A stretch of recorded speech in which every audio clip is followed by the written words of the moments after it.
Əlverişsiz şəraitdə şirin su hidrasının bədənində neçə növ hüceyrədə qamçılara rast gəlinir?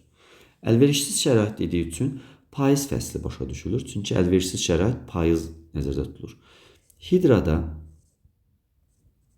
payız fəslində cinsi yolla çoxalırdı. Hidra payızda hansı hüceyrələrə sahib olur? Baxaq, onun xarici qatında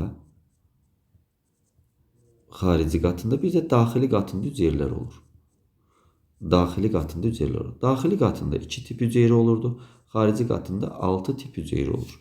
Xarici qatında olan hüceyrələr qamçılara sahib olan spermatozoidlərdir. Spermatozoidlər var idi. Daxili qatında isə həzm əzələli və ya qamçılı hüceyrələr var idi. Həzm qamçılı hüceyrələr vardı. Bunlarda qamçı vardı. Deməli, neçə tip hüceyrədə rast gəliriksə 2 tip hüceyrə olacaqdır. Xarici qatdakı spermatozoid hüceyrəsi payız dediyi üçün əlverişsiz şərait oradan götürürük.